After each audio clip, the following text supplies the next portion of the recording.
And we're live. So, say hi, Sal. Hello. Hello. Welcome to exclusive release, episode number 1. So, we will be doing a probably bi weekly podcast that we'll be talking about all kinds of stuff. Probably stuff that's um, usually like gaming related predominantly, but we'll also be uh, all kinds of nerd stuff. So let's start with, of course, this is exclusive release. I am Jonathan, go by the handle Tarzantium, and welcome. So, and this is my co-host. You may introduce yourself. Hi, I'm Sal. Go by Thunder Sal. Either or. Okay. So, Yeah. yeah. So we're gonna kind of just wing this first one. We'll see how it goes. We got a couple things we're gonna talk about, and we're gonna be shooting for about an hour. So we'll see how everything is. If you have any, we'll be watching chat. We'll be kind of discussing between the two of us. But if you want to throw some stuff in chat, you just say whatever you'd like, and we'll try and interact and participate as much as possible. So a little bit about ourselves. I am very much interested in video games. It's a passion of mine by far. I play all kinds of things. I'm not big on competitive games. I'm usually into more casual gameplays or kind of grindy experiences. Things like I love RuneScape. That's a great game. I also love kind of strategic or relaxing gameplays. Not that I haven't found myself playing games like PUBG or, World of Warcraft and PvP and stuff like that. But I find myself all over the place in terms of games. Don't usually stick around on one for too long. I'll also spend a lot of time on D&D. So you might hear me talking about that from time to time. And I love Star Wars, so there's all kinds of things to talk about that because we've got Star Wars movies coming up for the next few years. So maybe we'll find ourselves talking about those. So that's a little bit about me. Sal, if you want to go ahead. Yeah. I think he pretty much hit all the notes. Me too. I'm also kind of a casual gamer. I did try really hard about a year ago to be like in competitive in Overwatch, but I suck. So that didn't turn out. Uh, Ain't that always the uh, issue? I tried really hard. yeah. No, yeah. I tend to always try really hard, but no, it doesn't end up working out. Yeah. I'm also into like pretty nerdy stuff, I guess you could say. I also play D&D. Jonathan is my DM, or GM rather. Um, You can not say DM. DM, It's okay. DM. It's okay. Yeah, that's it. Jonathan, you want to take it away? Okay, so let's start this off being the first podcast. I would start by just kind of talking about the fact that the way that we're planning on doing this. So we're going to be putting this on a couple different platforms. Hopefully I'm trying to figure out what I want to do in terms of what audio platform might want to put the audio file on, and if it's hostable on whatever SoundCloud or I don't know what other audio hosting platforms there are. I am currently recording this broadcast, so it's also going to be uploaded onto my YouTube, which I have a link in the description. And you will be able to watch this one again at a later date, or if you're missing it, or if you missed a part, you come in later, you can always check out the YouTube. I should have it uploaded pretty soon after the actual stream. I'm going to try and get it the same night, but if it doesn't work out that way, you can expect it within the next day or so. As far as regularity, we're going to shoot for every time that we do stream, it's going to be Thursday nights at 9 p.m. for roughly an hour. But right now we're starting with probably going to be like a bi-weekly basis. So every 2 weeks we'll be here on Thursday nights at 9 p.m. If we get the hang of things and it goes better than we expect, or if we just kind of figure out what we're doing, we'll go ahead and we'll try for weekly, and maybe we'll step up what our production. Will maybe do more than just the podcast. Maybe we'll do Let's Plays or fan plays, whatever. We'll just kind of wing it. We'll see how this develops. Right now it's just kind of a let's go at it and see how it goes. So, hello to everyone who is currently watching, and to anyone who might be watching this podcast later. Thank you for tuning in. Anything else you want to add in, Sal, about the plans for the podcast? What maybe you're planning for the podcast? No, I think you got it. Obviously this is the first time we do, so pretty early on, very rough around the edges, but hopefully something that'll turn to something bigger. That would be great. That's the Yeah, goal. Isn't that always the goal? yeah, Um, always. but of course, follow us on the other platforms. Follow me on Twitter for updates on what plans on streaming, or just to kind of keep in contact and see what I'm planning. Maybe I'll try and stay better connected in terms of what's going on, and keeping you guys posted. So I don't see any reason why we can't just jump right in. So like I mentioned earlier, we're gonna be focusing predominantly on gaming stuff. That is gonna be kind of the main focus of this thing, because it's probably what I know the most about, and I know Sal knows a plethora about as well. Um, Dictionary words. Yes, big dictionary words. That's actually a plethora of knowledge on the matter is something that I got from a coworker. So, let's go ahead and begin. We're just as a kind of idea of the docket for today. Two big things that we're going to be talking about predominantly are going to be Stardew Valley, because I've had some recent experience with it, and there have been some recent activity on Twitter in regards to it, as well as the new patch for WoW 7.3.5 dropped. What was it, on Tuesday? Do you remember something? Yeah, Tuesday. It was Tuesday. At 3. So there were a lot of big changes that were in that one, which I haven't gotten a chance to play it myself, but Sal has a little bit, and there are some things that interest me. So we'll get a chance to dive into that in a little bit. But let's go ahead and start with Stardew Valley. So Stardew Valley, for those of you who do not know, Stardew Valley is a very relaxing, casual game for the PC. I believe it's also available on a couple of other consoles. On PC and Twitch, maybe Xbox. I'm not quite sure about that. On Twitch? You say on Twitch? No, it's the Switch. Switch, The okay. Nintendo Switch. Okay, on the Switch, I think I saw someone was playing it on like Xbox One. I think it was. I think it's on the Xbox. I do believe so. So there's a couple different platforms to play it on. I of course play it on PC. We're predominantly PC gamers. I haven't played a console in, I don't know, a couple of years, just because once you get a PC, it's your everything in terms of how you're gonna game. So I've been playing it on PC. I'm sure the ports I haven't had an experience with them, but I don't imagine they would have any issues.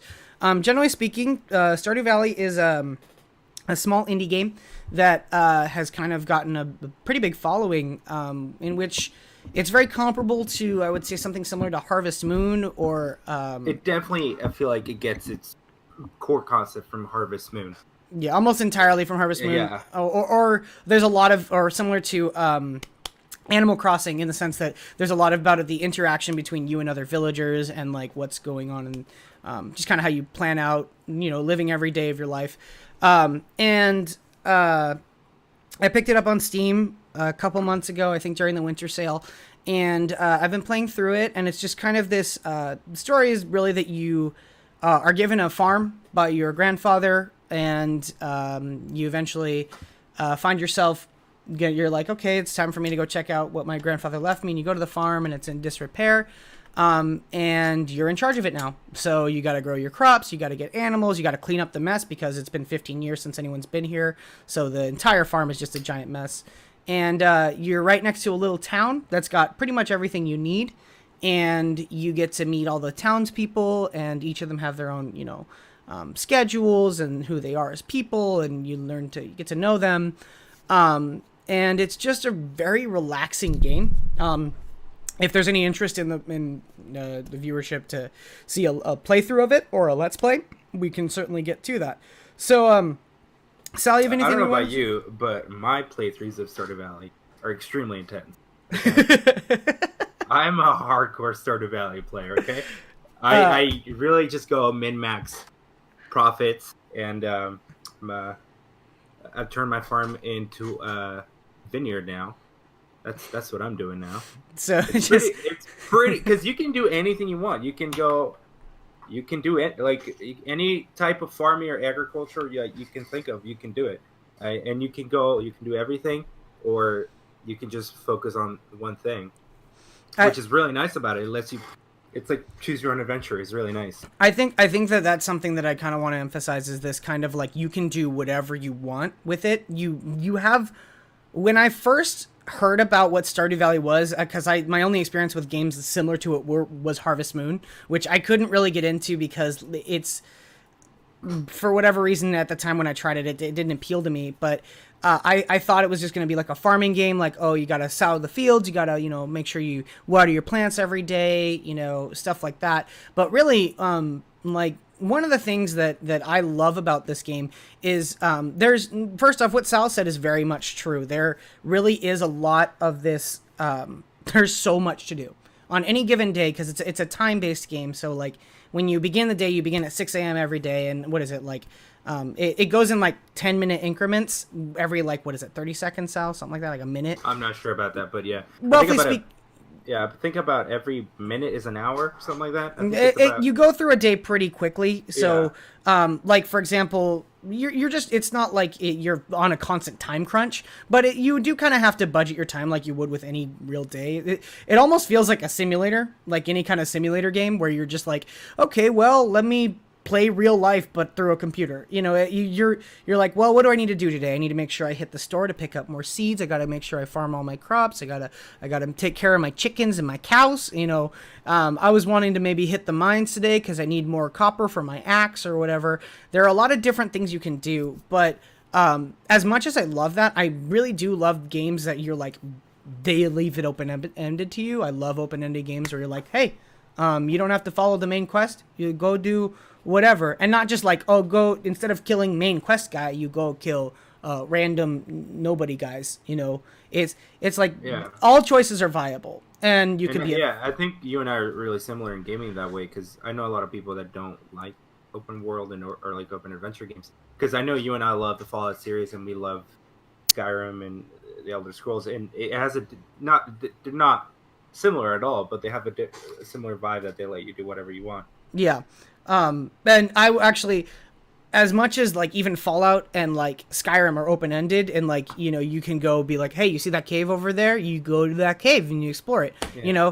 Even that is relatively limiting, because what are you expecting inside the cave? More bad guys. In Stardew Valley, there's the cave. There is a cave where you can go and fight monsters and get loot from monsters and mine. There's 2 caves. There's a second cave? I haven't gotten to a second cave. Yeah, it's in the desert. You'll figure it out. Ooh.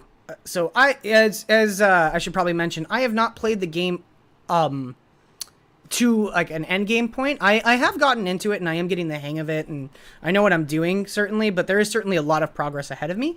But there are a lot of things in the game to do that are just beyond, like, because I expected Harvest Moon of take care of your cows, farm your crops, make sure you meet season's end and are making a profit, when in reality, like the first day that you start, so in this game, on the first day that you get to your farm, one of the townspeople comes up and says, hey, so this is your farm, welcome, you should probably head into town and introduce yourself because everyone wants to meet you. And it's like, oh, it's a small town, there's like 27 people and they all know everybody, and you're a random new guy who nobody knows yet, so it's important that you introduce yourself. So that's actually like the first quest for you to do is introduce yourself to all the townspeople. I think that plays into what I think is the most interesting part about this game is the NPC interactions. There's about 20 to 30 NPCs. I'm not quite sure, and they all have their own storylines. They all have their own interactions at different times, different day. They'll have their own paths, which is almost impossible to keep track of because there's so much going on. They have different tastes, and that's one of the things that I've enjoyed the most about this game is that there's the interactions with NPCs are really enjoyable. Like, yeah, in other games, I'm one of those guys that I'm just like, hey, just click A, or like just skip. Like, I don't care what this person's saying. But in Stardew Valley, another settlement needs your help. It's like, I don't care about it. What is it? Yeah, Garvey? Calm down, Preston. Preston Garvey, is that his name? Preston Garvey or something. Yeah. Like that. It's like, I don't care.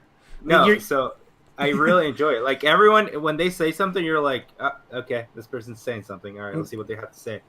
And it's like, who these people are, both visually speaking as well as kind of like just how you interact with him throughout like your time playing. Like there's an old dude in town who like as soon as you look at him, like he looks grumpy as hell, and it's like he's an old grumpy dude, and you talk to him and he's old and grumpy, but like there's more to him than that. He does appreciate, you know, like when people come to visit him because he's an old dude and he doesn't get out much. And so like when you give him, you know, there are like little quests that like get posted on the town bulletin board that are like, hey, can I need a cucumber tonight for dinner, can someone bring me one? And like if you grow cucumbers, or have you gotten the quest where it's like I don't quite remember, I think it's like Leah or something, and it's like can someone bring me a sea cucumber please? It's like, you ladies know what it's for, right? And you're like, what? It's for cooking sea cucumber. It's a very, very popular dish in Stardew Valley. There's a lot of really dirty jokes that are kind of like, wait, what? Yeah, it does feel kind of strange sometimes when it's like, oh, okay. But like the old dude, like one of his quests is like he needs you to bring him a chili pepper so he can rub it on his aching joints, and he's like, yeah. No, but those change because can you bring me a diamond so I can rub it on my aching joints? And I'm like, get the fuck out of here. I get to keep the diamond though, okay? But yeah. It's really interesting because like I said, you get to know these townspeople, and the interactions. I was talking to, because I've been talking to some of my friends about this lately, about like why I love this game, why I've enjoyed it so much. Is the interactions between you and like the world are really what makes the game great, because like what this game does that I love in game design is that it doesn't. The mechanics are implied. They are not necessarily, you know, go every day, make sure you're growing your crops. It's really open-ended. That open-endedness manifests in even the mechanics, because one of the things that I think it manifests best in is, this is the example I point to most often. So there's some of you who are probably watching that one of the things that like because there's a couple people I know I was talking to this who are watching right now.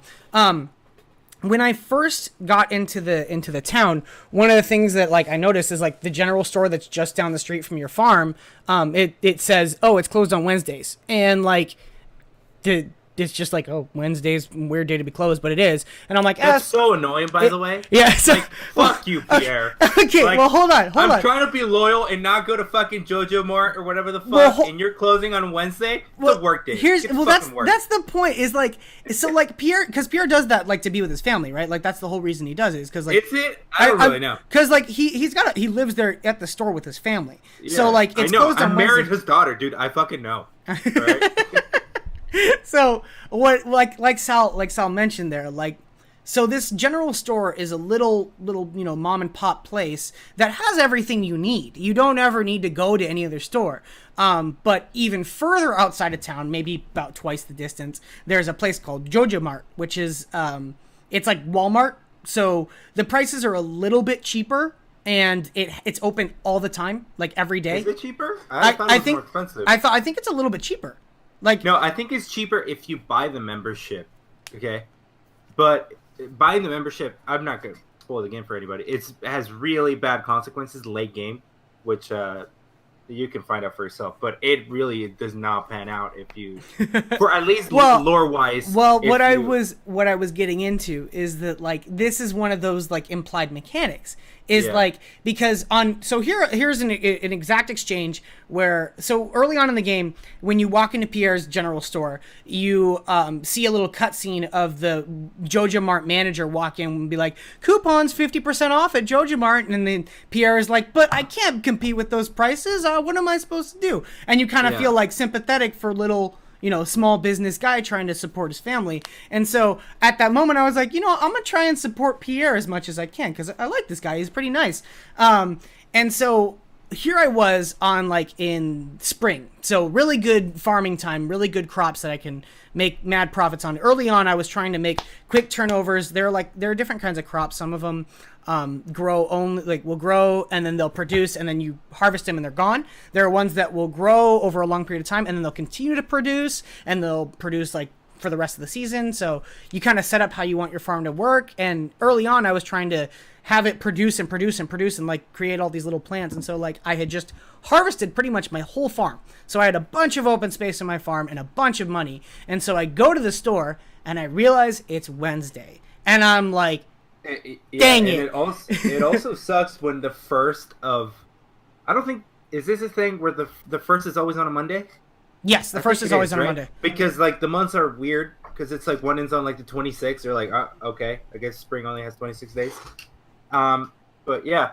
So, yeah. Go ahead. Yeah, I was just saying because like on like so like I go to the store on Wednesday, and I'm like, shoot, I have nothing going on my farm, and I needed seeds, and I thought, oh, Joja Mart's open. I could go to Joja Mart, and I literally was like, no, I'm gonna go ahead and I'm gonna hold off another day. One day doesn't hurt me a lot, whereas like if I spend my whole harvest at Joja Mart, you know, that's a lot of money I'm not giving to Pierre. And I was like, I'm going to stay loyal. And so I waited an extra day. It cut into my profits by one day, you know, which is like, and quite frankly, at that point, I didn't know that there were going to be any kind of benefits to shopping with Pierre.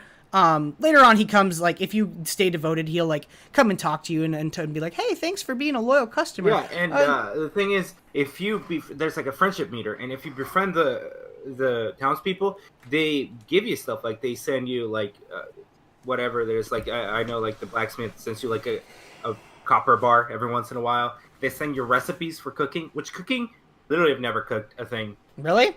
I cook all the time because when I go down to the mine, I want to go find spaghetti from the fucking saloon, dude. I buy spaghetti. Somebody touch my spaghetti. Yeah, but yeah. So and, how many hours do you have in it? Oh shoot, I'd have to check. I have. I just checked. I have 74, and that's it. Yeah, I honestly expected more. It's just one farm. Yeah.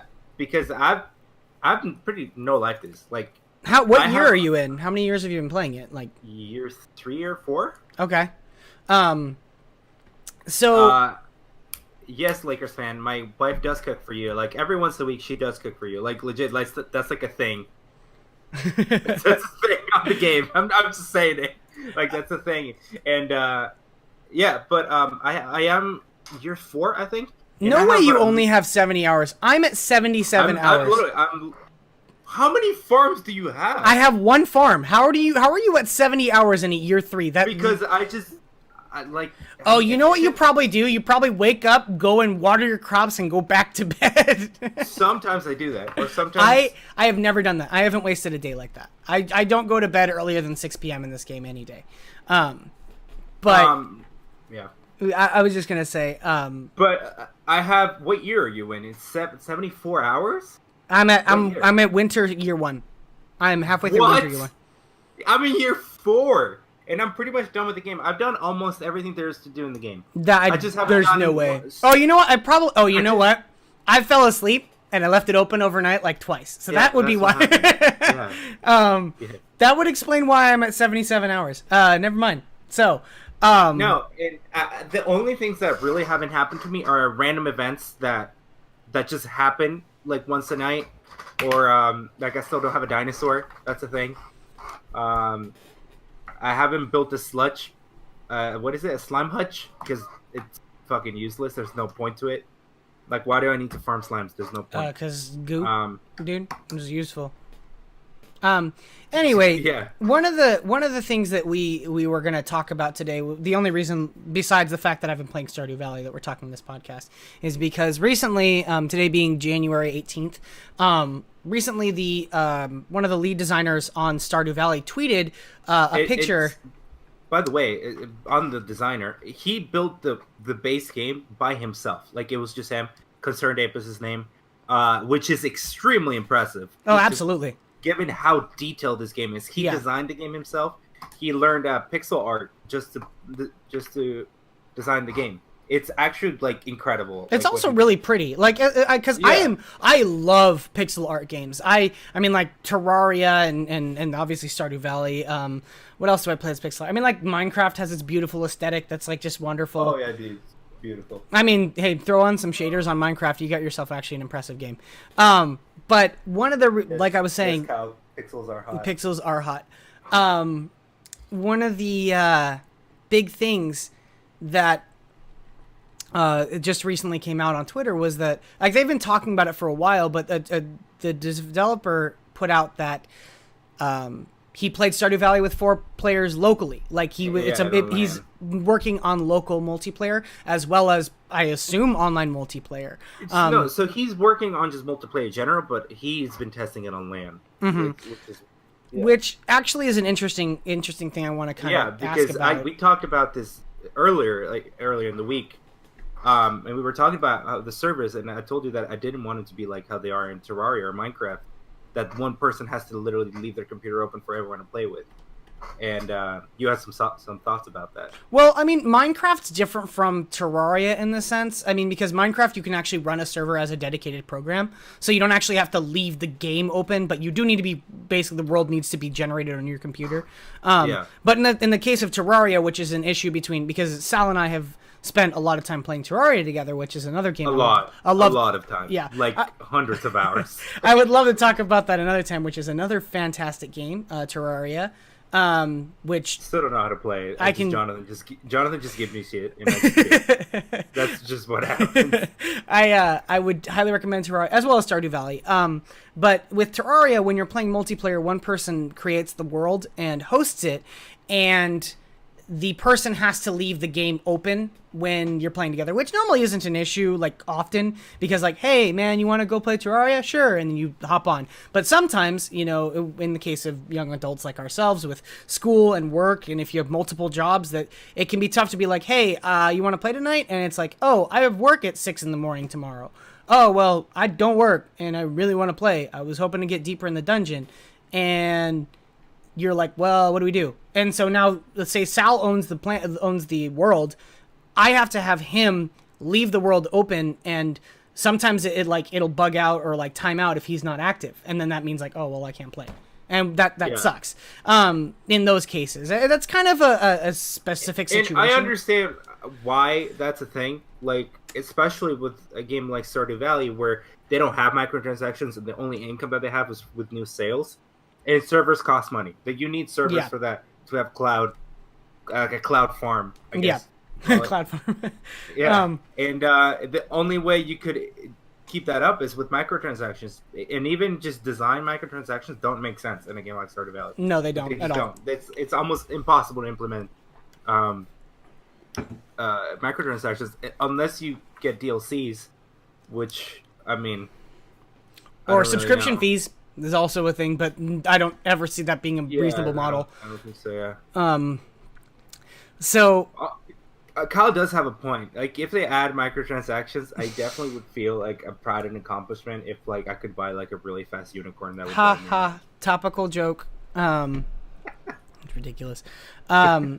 So, ultimately, one of the things I wanted... Definitely the dedicated servers would be almost certainly out of the question for Stardew Valley, which would mean that it would be locally hosted on each person's computer, which I think is a really, you know, I mean, like, it's a drawback, but, like, for something as small as Stardew Valley, I can't really expect more. It's no Call of Duty, where, like, even if there weren't microtransactions in Call of Duty, you know, there are enough sales and to support dedicated servers and things like that. But one of the things that I kind of had a question about for multiplayer for Stardew Valley is like, as much as I love Stardew Valley and as much as I love playing with friends, is that a good fit for it as a game? You know what I mean? I was literally just thinking about that. Like, because the thing about Stardew Valley is that you need to decide what you want to do in a day, and you need to balance it, right? Like, do you want to just go and forage in the forest the whole day, or go to the mine? You can go to the mine. And if you go to the mine, you're going to spend the whole day there. Yeah. If you don't, you're wasting your time. Really. Yeah. So if you have 2 or 3 people playing, it'll be such an easy game. I feel like it really will. Say I'm farming, and I'll take care of the crops, and I'll take care of the animals, and you go off to the farms, and then in a year, we're going to have full iridium everything. You know what I mean? Yeah. Like, fully kitted out. So that's what I was literally, it just hit me just now. Like, they need to add, like, another level of difficulty, I would say. or just something else to Oh, do. there might be something fun, because one thing I will say is that like there certainly is kind of a something to be something to be said about the fact that, like, honestly, Stardew Valley has a lot of customization options where, like, in just your farm, you're given like, sometimes I'm because I'm early enough in the game that I haven't cleared out the whole farm yet from like trees and overgrown grass and stuff. So like I sometimes don't even realize, oh, there's like a whole other corner of my farm that I haven't even touched yet. And like there's a lot of space to work with, which I've seen some people's farms on the subreddit, like, oh my god, they're like I'm year 9 and I have this is my vineyard and this is where I age my, whatever, and they have whole great organizations. So there certainly is enough to do. I think there may be something worth in adding a difficulty. But the thing is, at the end, it doesn't become about making money, because I have $1 million. I don't need to buy, like, the only thing that I can't afford right now is the golden clock that costs 10 million gold. And like, who fucking cares? The only thing it does is it doesn't, like, it prevents your fences from like eroding. And I'm like, who fucking cares? I really don't. But yeah, that's a good point. And Captain Kyrie said Animal Crossing, but Stardew Valley. That's an interesting idea. Say like greater than Stardew Valley. He's saying Animal Crossing is greater than Stardew Valley. Greater than. But it gave me an idea. What if everyone has their own farm and it's multiplayer, and you can trade between farms? And they say there's like 3 or 4 farms surrounding Stardew Valley. Does that make sense? That would be super interesting. I think that would take a lot more work than where they're at right now. Yeah, obviously. And on top of that, just want to finish a thought before actually I want to get to Sean's made a comment that I think is really important too. Right. There's this part of Stardew Valley that's a huge part of its appeal to me, at least, and I'm sure a lot of other players, is this concept that it's you fitting into this town. And it's your relationships that you're building with these people, and it's your farm and your animals, and it's you. This is your farm. You name it. You name your animals. You name your dog. You build relationships with who you want to. You marry who you want to. What's your dog's name? My dog. What did I name it? I named it. If you say you got a cat, I know I got a dog. I did get a dog. I just can't remember what I named it. And the whole thing is that these relationships are what are important, and I feel like it can kind of be devalued if you're throwing it in with a bunch of other people. Like, well, farm owner number 2, I love you just as much for bringing me the dandelions you brought me today. It's like, I feel like there might be a little bit of like this loss of flavor with that. But then at the same time, the question is there enough gained by being like, hey, let's all screw around on my farm and let's maximize profits and things like that. Really quick, what Sean said in Twitch chat here is, if you want a game to be successful nowadays, you almost have to have a multiplayer option, which I think yes and no. Yeah, yes and no. Game. I think that The Witcher doesn't have a multiplayer, right? Yeah, and it's the best game I've ever played, and that's just me.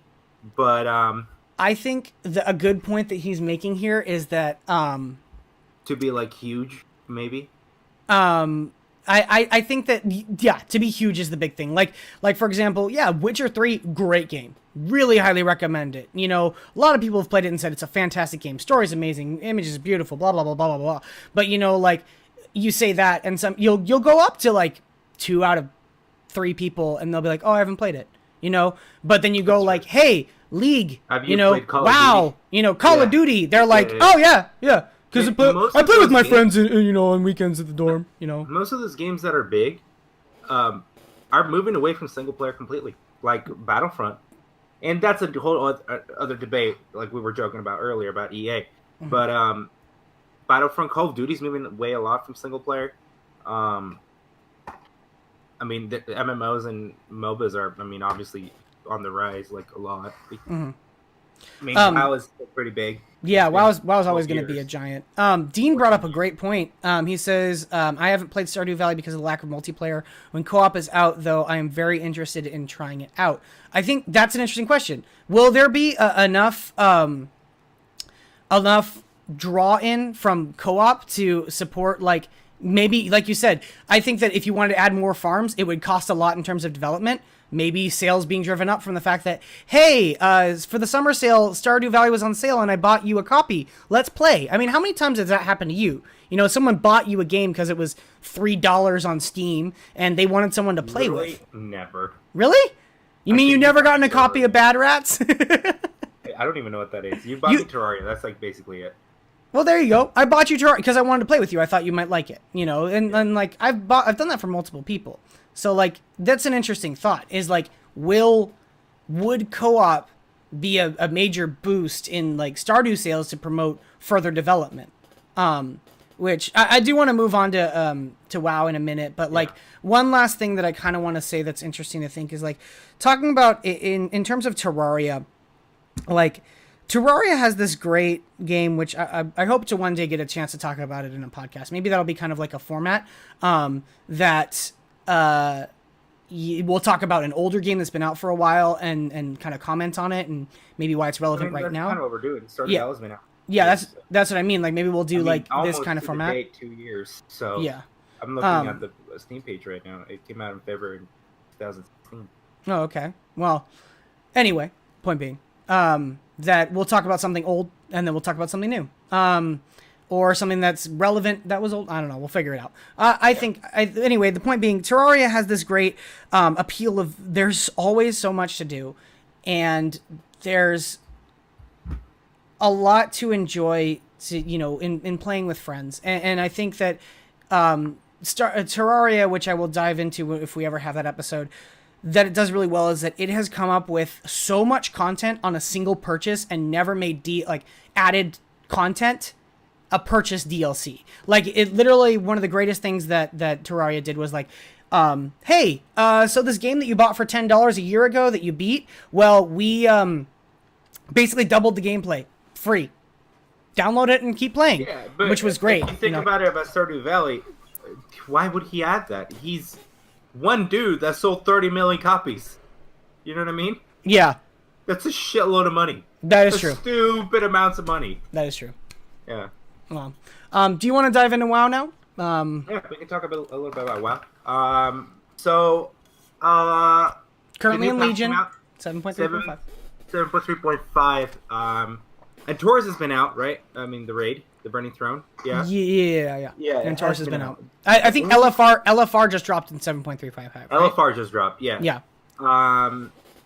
So the biggest thing about this patch is the zone scaling.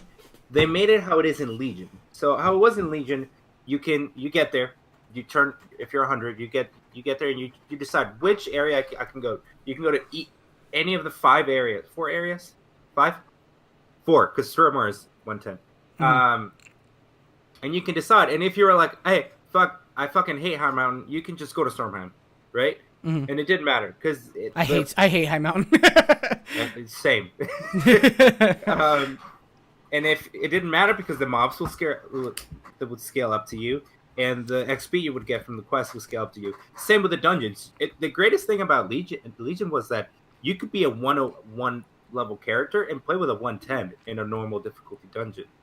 That was the coolest thing that I thought about Legion, and it got away with a lot of the DPS ridiculous queue time that was, especially when leveling. You know what I mean? You don't get that because you're a tank or a healer, but I've literally never druids the life of a druid. Hey, what do we need? I can do it.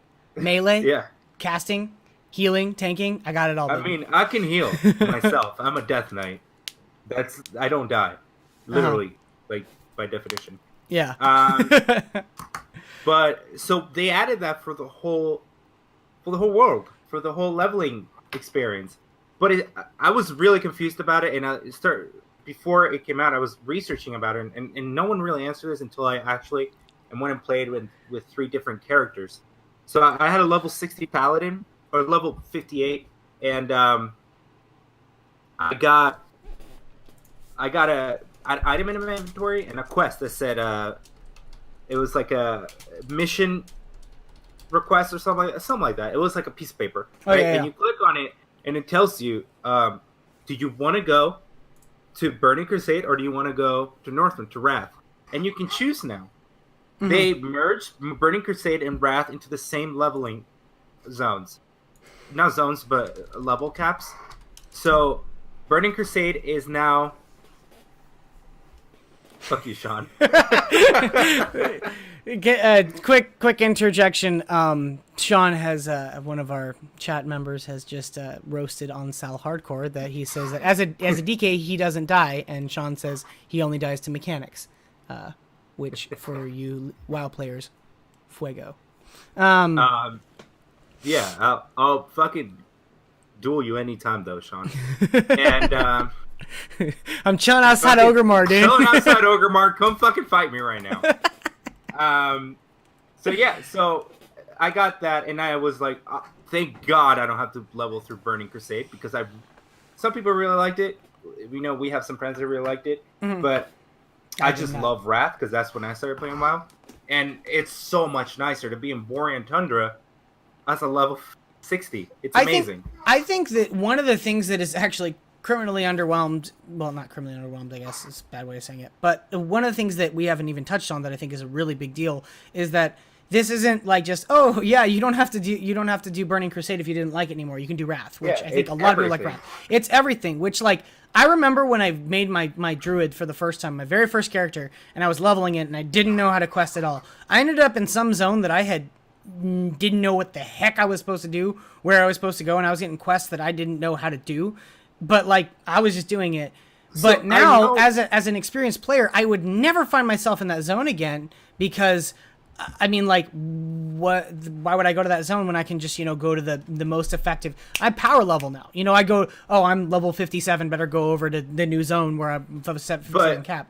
So that's, I thought that was the extent of it, and that was it. That they just kind of merged leveling experiences. But what they did, though, so then I logged into a hunter that I have, Worgen Hunter, and I was like, oh, let's see what it is like low level. I was level 16, and I was in the Dark Shore. Is that what it's called? Like with the Night Elves?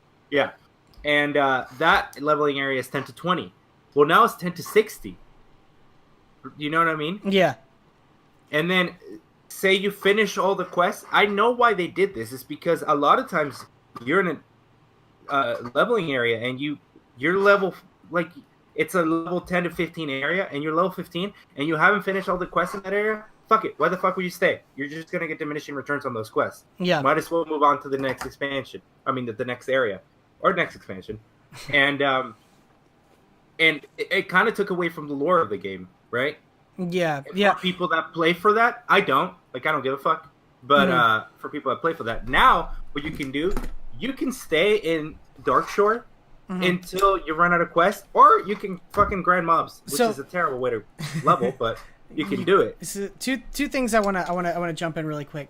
Like what we're talking, like this zone leveling is cool, because one of the things that I think is like you said, people who play it for like the lore and the storytelling, you're gonna be able, because like I've actually gotten in, like, taking a look at some quest lines. Like, sometimes when I was leveling before, I'd be like reading through a quest and I'd be like, why am I looking for this dude's dirty sock? Like, what the hell? And I'll go back and read the quest log, and it'll be kind of a funny story. And like, then I'll follow the rest of this quest line and be like, well, how does this turn out?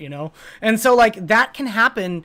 And like, I had those happen where like, you're like, oh, you're doing a quest you're interested in, and you level up and you're like, next zone, but you haven't finished this quest line, and you're like, well, okay, but like you get called on to like, come on, you need to get to your later levels, because we all know WoW is about the end game. It's always been about the end game. So you don't want to waste time on quests that are just going to literally waste your time.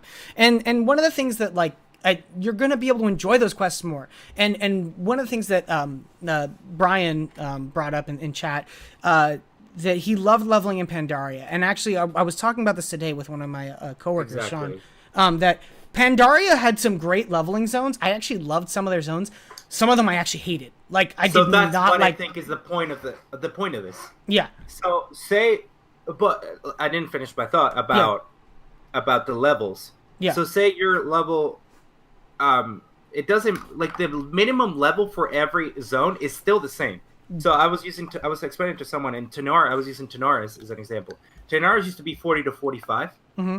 Well, you still need to be 40 to go to Tenoris. I mean, you can go, but you're just gonna get killed immediately by the mobs, right? Oh, really? I didn't know that. Yeah. I mean, so like, it's still the lower cap is still the same, but the high cap is the expansion cap.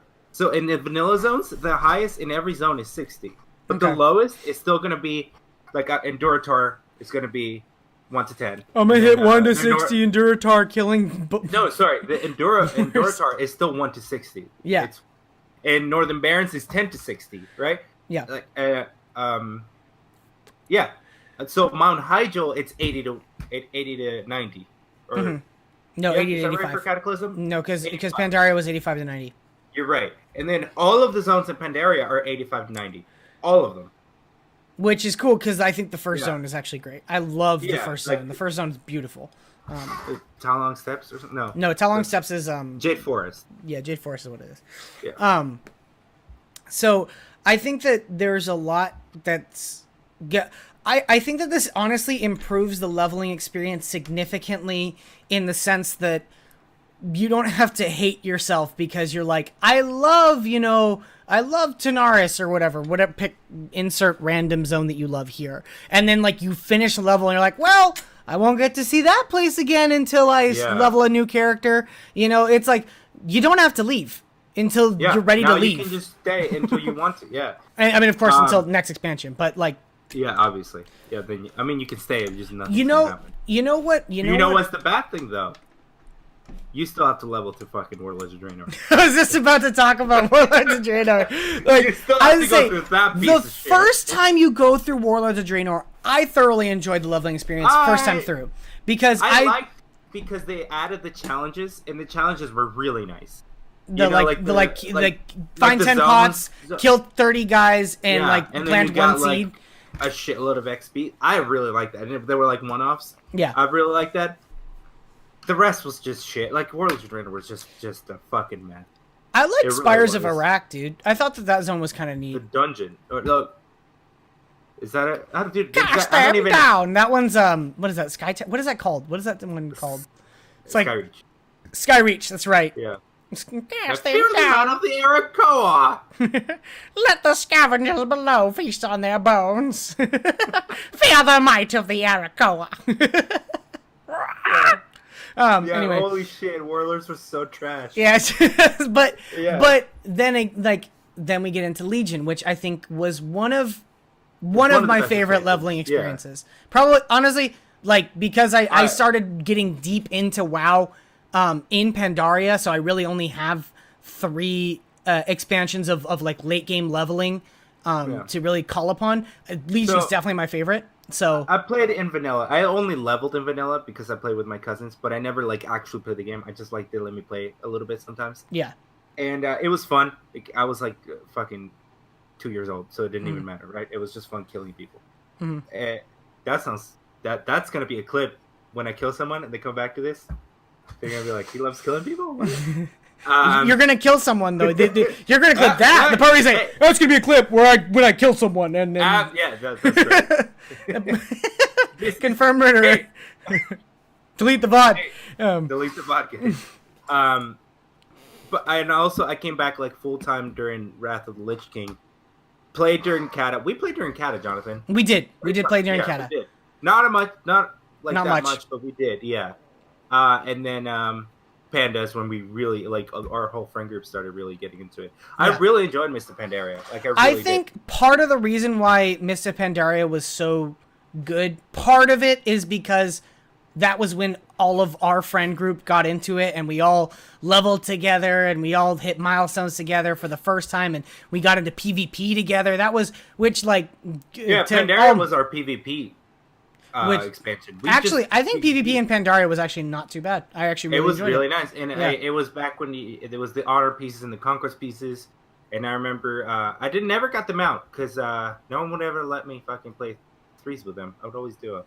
I'm so salty about that. But and I did like Temple of Katamogu. Yeah, as Brian's really brought up, I do like that battleground. Temple of Katamogu was really good. As a druid, that was dope because be giant bear and and, that was when guardian druids hit before anyone else hit millions of health. I with full gear and full conquest and full stamina gems, I hit 3 million health. Yeah, and or what was it? Myths, the thing that they really nailed was that after the end expansion zone, you know how every zone has an end expansion zone, Legion has Timeless Isles. Timeless Isles. That's what I was going to talk to. Yeah, Timeless Isles was amazing. I love the Timeless Isles. Anyway, there was so much to do. We're getting off topic because we're talking about 7.3.5. Right. Yeah.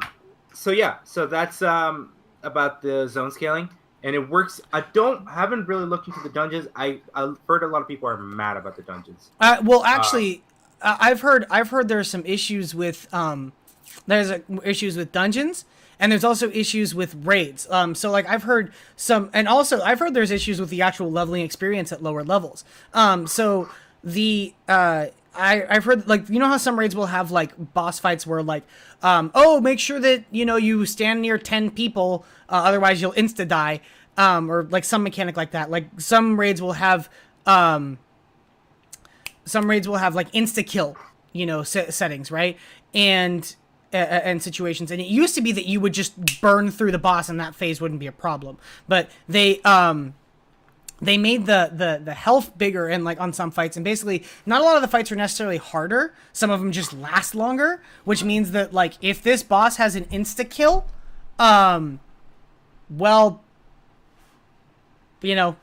good luck. Hopefully you somehow have enough deeps, and I did hear, old raids drop personal loot, which does hurt transmogging, which makes me sad because I love transmogging. Give a shit. I literally have used the same transmog for expansion. Yeah, well, you need to step up your fashion game, Sal. Okay? Dude, I look fucking amazing. No, you don't. You look like garbage. Another big thing that they added in this patch was the legendaries. You can buy legendaries now with 1,000 waking essences, which I'm pretty sure, Sean, you can correct me on this. You get them from raids, I think. You can get them. You can get them from a lot of things. You can get them from world quests now too. I think crates, the weekly crates, the emissary crates, dungeons and raids, right? Yeah. Yeah, that's right. Every DK set is blue with a skull on it. You're right. Yeah. So right. Sean says, you can get them from anything now, which is what I thought. You get them from world quests and stuff. You can get them all over the place. Your daily heroic dungeon or whatever. So it's 1,000 to buy a new legendary, and 300 to upgrade yours by 10 item levels. Which I actually really appreciate. Which one of the things that WoW has kind of never before this, WoW hasn't done a good job of addressing the catch up. Hey, they just dropped a new patch in Legion. You want to play? It's dude, I only played at launch. It's been forever. I don't think I even have a 110. And it's because artifact knowledge originally was going to be a problem. And it was oh no, I mean I can buy up to 25, but then I'm still behind everyone else. When now they just everyone's got max artifact knowledge. You just, good point by Sean in the chat that the legendary you buy is still random. You don't get to pick which one it is. I mean, it is still I would assume. Draw.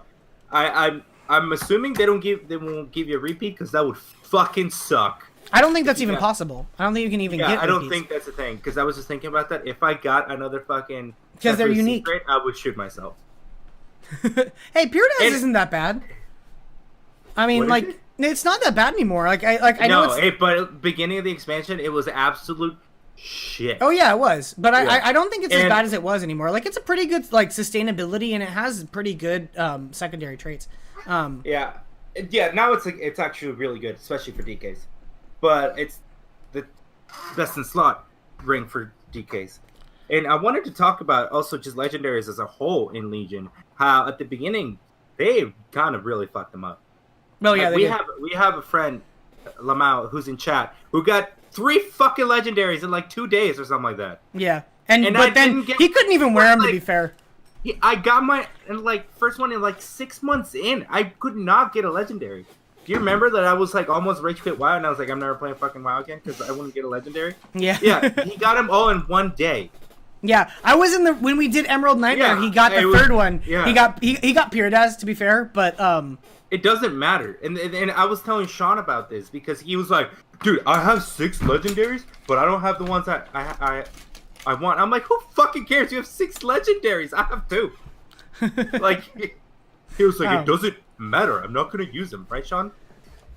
He'll talk shit in chat right now. Well, I think that what I was gonna say was that they added with the catch up mechanics they've added, the purchase legendaries I think is a great catch up mechanic, because I'll tell you, like, there's nothing more frustrating than being like your friends are saying, "Hey, I started playing WoW again. Do you want to play?" And they're like, "Oh yeah, sure." And then you get in and you're like, I have to do.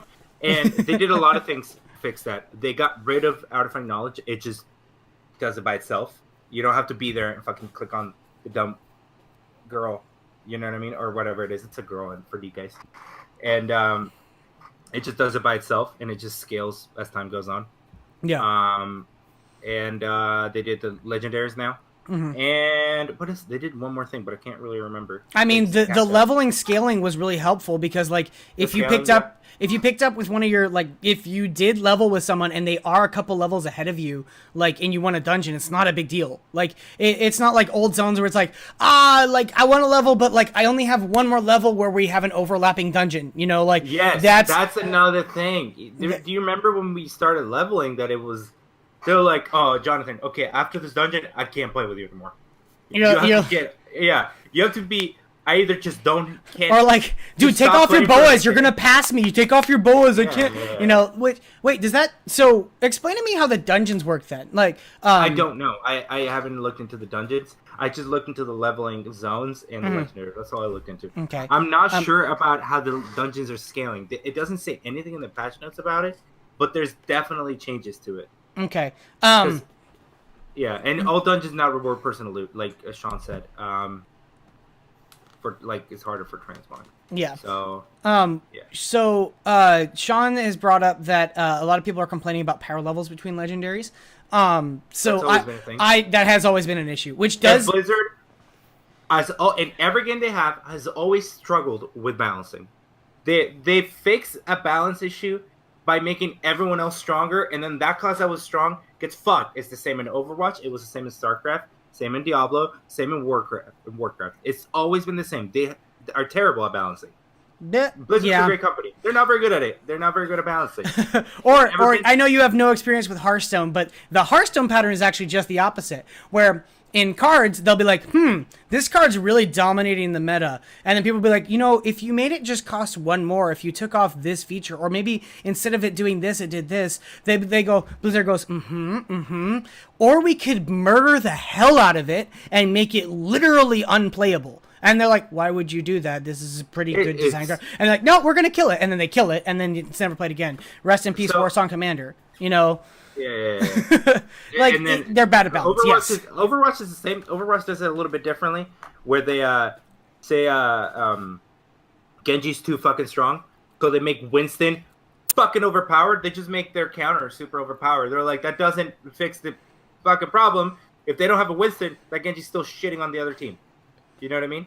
Well, or like, but we're getting off point. But point that the legendaries since the beginning of Legion have always been super unbalanced. Yeah, and I think one of the sad things was that before the creation of being able to buy legendaries, one of the worst feelings, because we've known since the beginning of Legion that the more legendaries you have, the less likely you are to get another one, for obvious reasons. Like, they don't want more deans, They don't want more like, hey, day 1 at your 110, this guy got 3 legendaries. You're not going to get one for another 4 months, that sucked. And then what would really suck would be like when you're waiting and you're like, I just want my legendary. You're farming Mythic Plus. You're doing raids every single week as best you can. And then you get your legendary and it's pre-buff Pyridaz. And you're like, I want to die. Because you're like, there goes my one shot of legendary, and it sucks. And then, like, you watch the next guy get, like Sean says, the guy who gets like, hey, you want your Pyroblast to do like 50 billion more damage? Here you go. And you're like,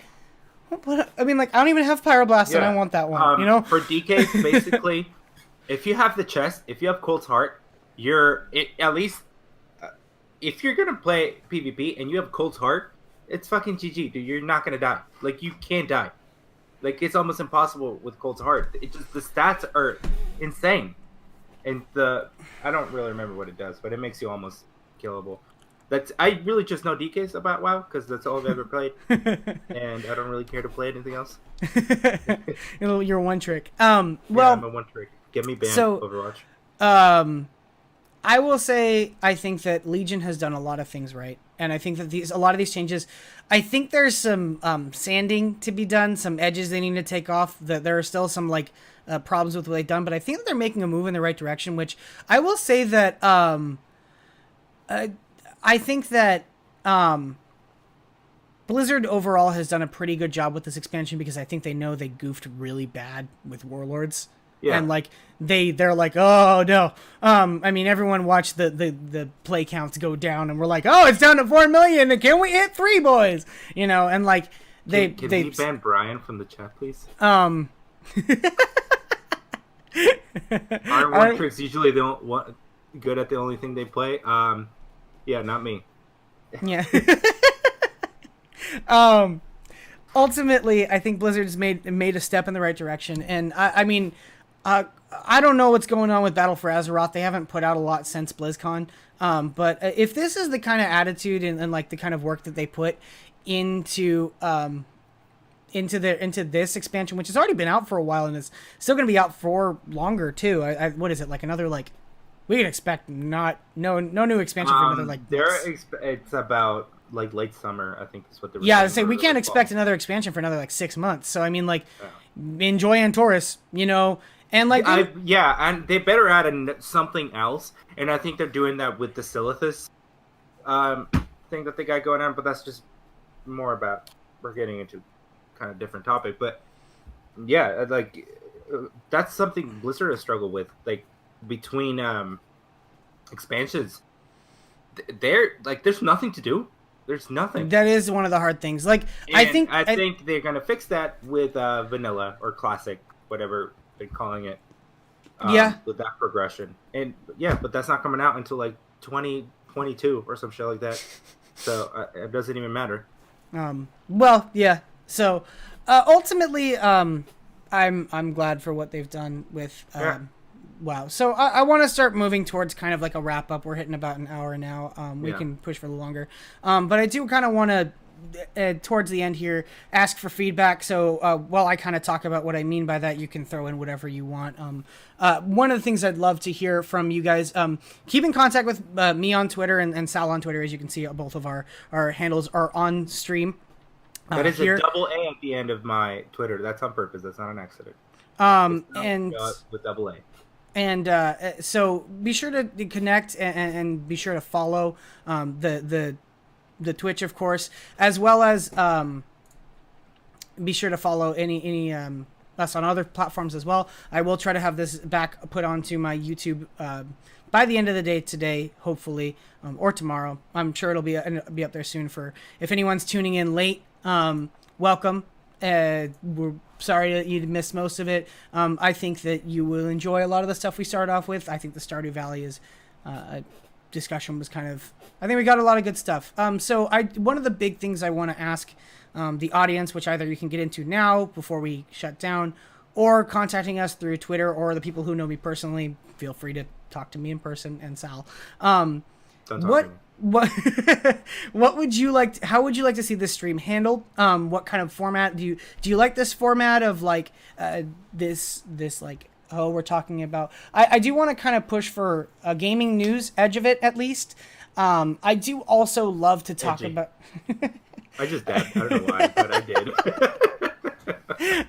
I knew we do need to start getting what do we call it, icons or Twitch emojis for later, and we'll have one of them be you dabbing. When of course we get sponsored, and when Twitch makes us partner. Yeah, and I wanted to say that it is just really rough around the edges right now. Obviously it's the first one, and then we'll be working on adding a lot of stuff. Jonathan did mention, if you want to advertise on here, it'd only be like $100,000. Okay. So that's per hour, by the way. So right now we're pushing over an hour, which we do round up. So round up. This podcast has been going on for an hour and 4 minutes now since we went live. Yes. So it would be 2 hours you'd be paying for. No, I'm joking, obviously. But yeah, we do have a advertisement if you have an advertise. Anything you want to advertise? I know there's a good company. I've heard about it. I've heard of a really good agency out there. Yeah, I've heard that there's a gaming agency. With us. Yeah. We'll see. There's talks. There's insider info. We can't share it just yet until we go public with it. Yeah. Like I said, graphics are still really rough around the edges. We literally made these in like an hour, or by we I mean Jonathan. What I did for this podcast is I bought a webcam. It's the best Amazon will send me. Mm-hmm. So yeah, we'll work on it.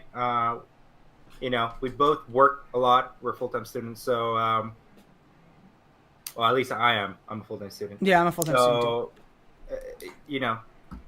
We do want to follow up on this, but it'll be slow. And to throw in kind of like on top of it, if you find that you like you liked something in this or you didn't like something in this, feel free, offer constructive criticism. And if you have ideas for the format, throw them our way, share what you think. We're going to just kind of keep improving it. And by all means, if you've enjoyed this podcast, please let us know, because that would definitely help to, we're doing something right and you want us to keep doing this. Share with your friends. Yeah. Friends and family. I'll be telling my mom to tune in next week. I know she'll love this. But share it if you like it. And then just give us feedback on what you like and what you don't like. You can just DM me. Please don't post on my page. Just kidding. You can do whatever. You guys know how to reach me. It's on there. At Celio on Twitter. Down here. Right there. I can't reach. Right there. So this is going to be pretty much the wrap up on episode 1 of Exclusive Release. Please stay in touch, follow us, and tune in. I guess we're doing 2 weeks from now, Sal, or do we? 2 weeks. That's still tentative. We might do, we're still working out the details, but yeah, so far we're doing. Count on 2 weeks from now. Count on 2 weeks, yeah. And follow in case of maybe next week. We'll see. Yeah. And next podcast, I definitely want to talk about Overwatch League. I think that's just started, and it's super interesting to talk about, especially for me that I'm a huge Overwatch nerd, and I know you love esports, so I think that's big to talk about. I do think esports is a really big deal. Yeah. So. Just something you can look forward to. But yeah, follow us. Thank you for watching. And we'll see you guys, I guess, in 2 weeks or sooner. All right. Bye. All right.